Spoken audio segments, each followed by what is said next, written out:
हाँ, तो भाई मतलब आज कितने दिन हो चुके हैं? आज 4-5 दिन हो चुके हैं पेपर को देने के बाद। तो अब थोड़ी हालत ठीक हुई है।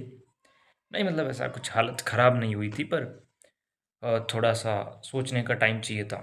मैंने टाइम लिया अपना, क्योंकि मेरा मेन कन्फ्यूज़न वहीं अटका हुआ था कि क्या मैं कथन कारण वाले क्वेश्चंस सही करके आया हूँ कि नहीं करके आया हूँ।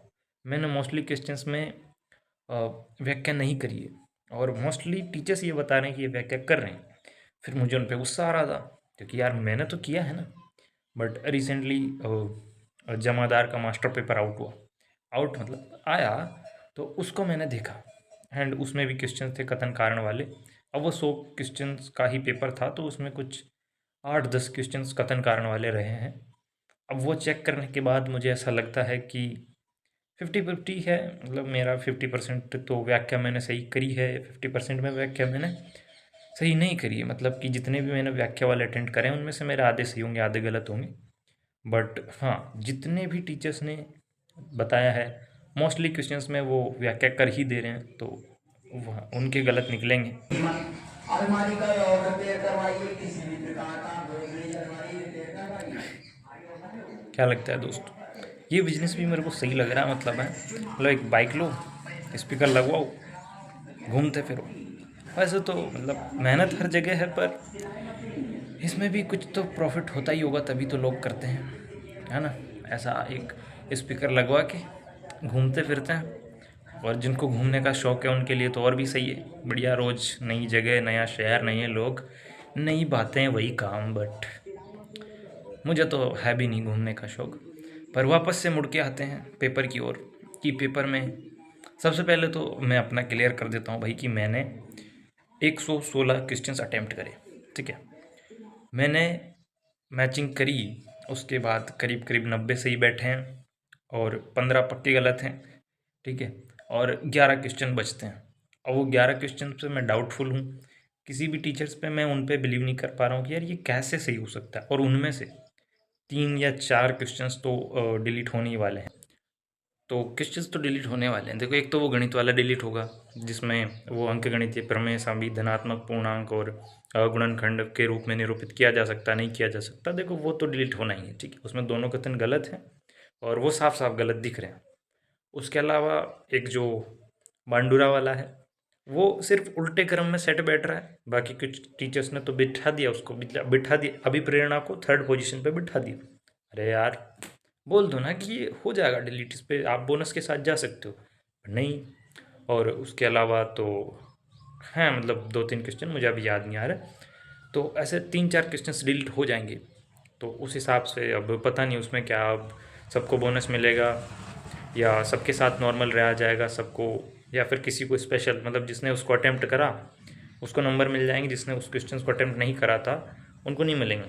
तो ऐसा पता नहीं क्या होगा, जो वो तो बाद की बात है। पर अभी के लिए ऐसा है कि 116 अटेम्प्ट करे हैं, 90 बच रहे हैं, 15 पक्के गलत हैं, और बाकी 11 पे डाउटफुल हैं। अब 11 में से अगर 5 सही हो जाते हैं, 6 गलत हो जाते हैं, तो करीब करीब अपने 88, या फिर अगर कुछ ऊपर नीचे होता है अपने 90 के आसपास बैठेंगे ना। 2 प्लस 2 माइनस, देखते हैं क्या होता है।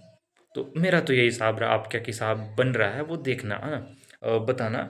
और घर पे जब आके आपने पेपर देखा, तो मतलब क्या लगा सच में कि वो हार्ड था कि नहीं था? देखो, हार्ड तो था ही सही, है ना? मतलब कुछ चीज़ें थी जो काफ़ी डीप पढ़नी पड़ती, डीप पढ़नी पड़ती। अरे, अब ये बजने लग गया, अभी वो आगे थे। क्या है यार, बनाने भी नहीं देते। बड़ी मुश्किल से तो मैं खुद को मनाता हूँ कि वीडियो बनाते हैं, फिर ये मुझे मना कर देते हैं बीच बीच में आके। पर हाँ, अपन क्या बात कर रहे थे कि काफ़ी डीप पढ़ने वाली चीज़ें थी, कुछ क्वेश्चंस को जिनको अपने को थोड़ा डीप पढ़ना था। बट सबसे बड़ी प्रॉब्लम जो ऑब्वियसली सब बता ही रहे हैं, कि टाइम मैनेजमेंट जो नहीं हो पाया। और मेरे साथ ऑनेस्टली हुई है प्रॉब्लम, तो ठीक है। अगर मिलते 10-15 मिनट और, तो मिलते मतलब कि ऐसा नहीं कि वहीं पे आपको ऐसा कहते चलो थोड़ा लंबा पेपर है, 10-15 मिनट और कर लो, ऐसा नहीं। मतलब अगर इसी पेपर में थोड़े से ये जितने सारे क्वेश्चंस बनाए हैं, बड़े बड़े बनाए हैं, उनको थोड़ा छोटा कर देते, कालक्रम वाले जो हैं जितने भी क्वेश्चंस हैं उनमें थोड़ा कम कर देते, या फिर एटलीस्ट ऑप्शंस के ही ऑप्शन दे देते, मतलब क्वेश्चन के ही ऑप्शन दे देते यार, क्वेश्चन के ऑप्शंस फिर ऑप्शंस के ऑप्शन। और उस वजह से मेरा एलसीएम एचसीएफ वाला क्वेश्चन गलत भर के आ गया हूँ मैं, मतलब लास्ट के 2 मिनट में मैंने वो किया, क्लियर किया मैंने उसको, क्या बोलते हैं, मैंने उसको सॉल्व किया लास्ट के 2 मिनट में, और मैं गलत भर के आ गया। तो उसका काफ़ी काफ़ी तो नहीं, अब मतलब देखते हैं क्या ही हो जाएगा, क्योंकि इतना तो क्लियर है कि अपन सिर्फ 1 नंबर से या 2 नंबर से या 5 नंबर से भी शायद नहीं रहने वाले। अगर होगा तो हो ही जाएगा, बाकी अगर अपन रहेंगे तो हाँ, मतलब 5 नंबर तक तो रहेगा गैप, मतलब लगभग उतने से रह जाएंगे अगर रहेंगे तो, है ना। तो वैसे कट ऑफ का मेरा अंदाज़ा ये है कि कट ऑफ क्या जा सकती है, जिस तरह से सब बातें कर रहे हैं और जिस तरह से ओएमआर एक्सचेंज की जा रही है, जिस तरह से ओएमआर के लफड़े सामने आ रहे हैं, अब देखते हैं, मतलब सही है। वैसे अपनी चेक होती उससे पहले पकड़े गए हैं, पर क्या पता, क्योंकि अभी तो पूरे समंदर में से 2 मछलियां पकड़ी गई हैं, क्या पता कि वो पूरा समंदर ही ऐसी गंदी मछलियों से भरा हुआ हो। तो अब धीरे धीरे मामले सामने आएंगे, है ना। अब देखते हैं क्या होता है, पर अगर सब कुछ सही सही होता है, ठीक है, सब कुछ सही सही होता है, तब उस हिसाब से मुझे लग रहा है कि 80 क्वेश्चंस से ऊपर वाले और 100 क्वेश्चंस के अंडर वाले, है ना, यही कट ऑफ रहेगी। अब देखते हैं क्या होता है, मतलब कहने का मतलब कि जो जिन कैटेगरीज की ज़्यादा कट ऑफ जाती है, जिन कैटेगरीज ज़्यादा कट ऑफ जाती है, उनकी कट ऑफ लगभग 90 प्लस रहेगी, 95, ऐसा कुछ भी मान सकते हो, मतलब 95 to 100 के बीच में। बाकी जिनकी कम रहती है उनकी 85 to 90 के बीच में रह सकती है। बाकी अपन ने कुछ खास एनालिसिस तो किया नहीं है, देखते हैं कट ऑफ क्या जाएगी। अब क्या ही कह सकते हैं, मतलब हमारी बातों से तो क्या ही फ़र्क पड़ जाएगा, जो जानी है जो जानी है ही है, और जो हो रहा है वो तो हो ही रहा है।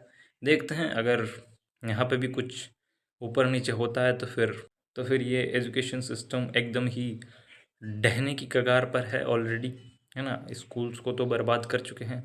अब देखते हैं, एस्पिरेंट्स के लिए काफ़ी टाइम से गड़बड़ें चल रही हैं, अब वो आ जाते हैं, इंटरव्यूज़ ले लेके ट्वीट्स कर करके बताते तो रहते हैं, पर किसको भरोसा हो आजकल। देखते हैं, अब एक बार और भरोसा करके वेट करते हैं थोड़ा सा, बाकी फिर क्या होगा, कुछ तो होगा ही सही, अच्छा या बुरा, जो भी होगा अच्छा ही होगा, पर है ना। बाकी आगे की बात करें अगर कि इसमें अगर नहीं भी हुआ, या फिर अब वेट तो कर ही नहीं सकते कि अपन 3 महीने तक वेट करें, रिजल्ट आएगा, कट ऑफ जाएगी, फिर अपना होगा नहीं होगा, फिर उसके बाद अपन आगे का देखेंगे, वैसा तो हम नहीं बैठ सकते ना। तो अभी तो दे दिया है एग्ज़ाम, थोड़े दिन और रेस्ट करके, रेस्ट तो नहीं मतलब क्लियर करके कि क्या करना है, क्योंकि मैं तो एक ही एग्ज़ाम की तरफ ज़्यादा जाना चाहता हूँ। मैं नहीं चाहता कि एक साथ में 4-5 एग्ज़ाम के फॉर्म लगाऊँ। अब उसके पीछे एक रीज़न मेरा आलसीपना भी है कि मुझे अच्छा नहीं लगता बार बार।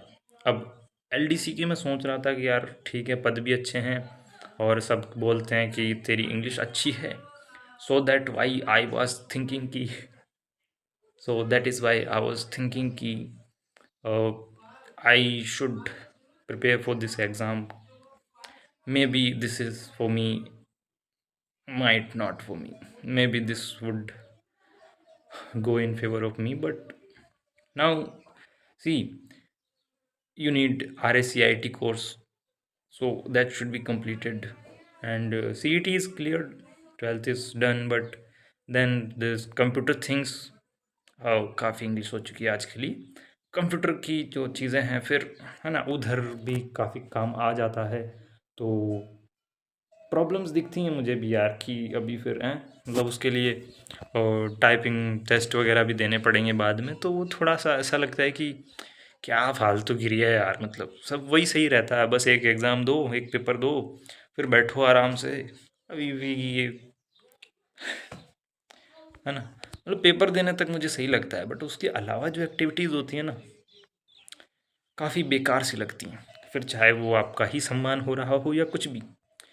बट देखते हैं, अभी मैं टाइम ले रहा हूँ अपना, टाइम लेके सोचते हैं, आप भी बना लो क्या प्लान बन रहा है ना। और कोचिंग्स का तो ऐसा है भाई कि कौन सी कोचिंग से कितने क्वेश्चंस बैठे हैं, तो मैंने तो जैसे कि उत्कर्ष से बनाए थे ये सारे नोट्स, तो ऐसा है कि वही क्वेश्चंस आए हैं जो सबसे आए हैं, ठीक है। मतलब वो क्वेश्चंस सभी ने करवाए थे कि भाई जनगणना सभी करवा रहे हैं, है ना, झीलें बावड़ियाँ मंदिर वगैरह सभी करवा रहे हैं। अब 24.5 फीट तो मीटर तो किसी ने भी नहीं लिखवाया था, ना ही तो वो 12 से 40 किलोमीटर दूर है कि नहीं, वो भी किसी ने नहीं लिखवाया था। बट कहने का मतलब है कि कुछ भी ऐसा स्पेशल नहीं आया उनके नोट्स में से जो सिर्फ उन्होंने ही लिखवाया था।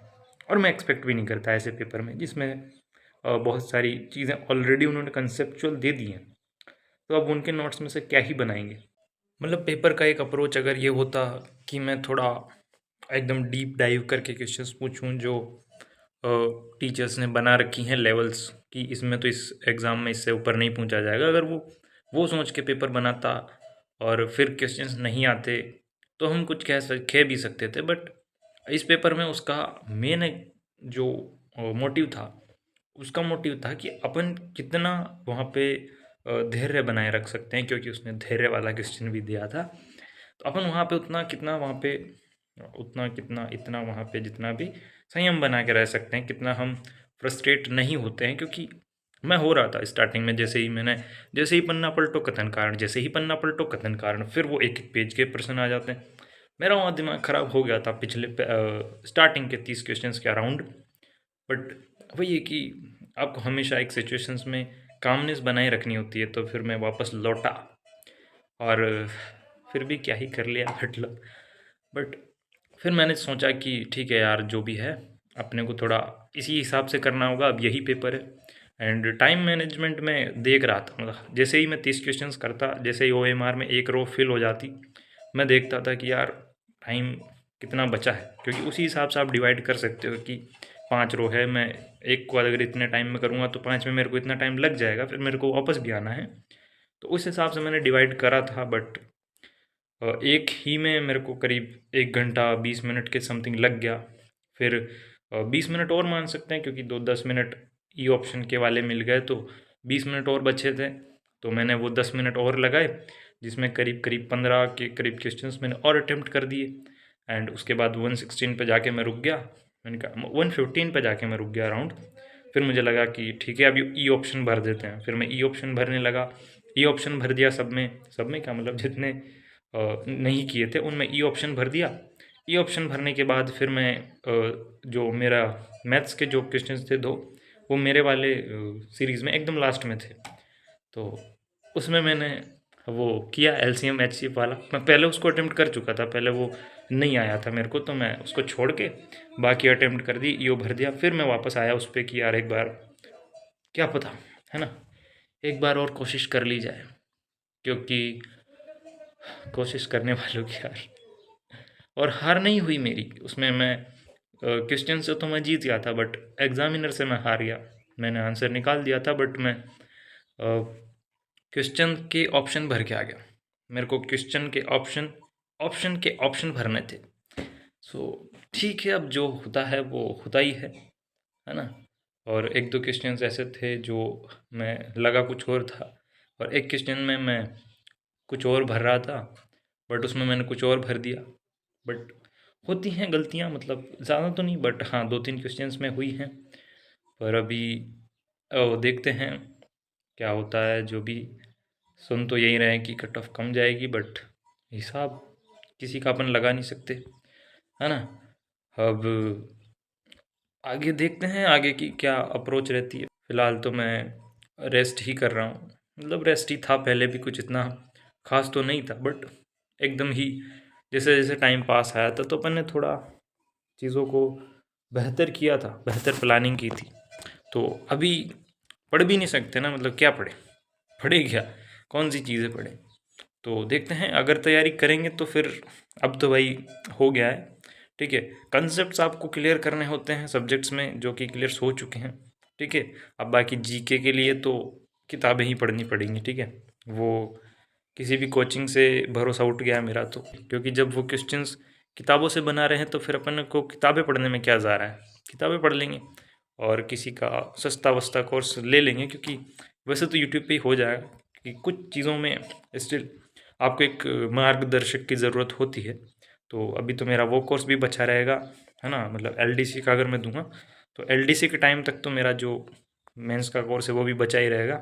तो अगर कुछ सब्जेक्ट्स में जैसे कि मैथ्स हो गया या इंग्लिश हो गया या कुछ भी हो गया जिसमें मेरे को थोड़ा कन्फ्यूज़न लगता है, क्योंकि मैथ्स ऐसी चीज़ है ना कि समझना तो आपको पड़ेगा, ठीक है, आप अप्रोच भूल जाते हो। And I think Mahendra Goyal sir ने काफ़ी मतलब अच्छे से पढ़ाया, ठीक है। मैंने यूट्यूब पे भी जब वो आए तो यूट्यूब पे भी उनसे पढ़ा है।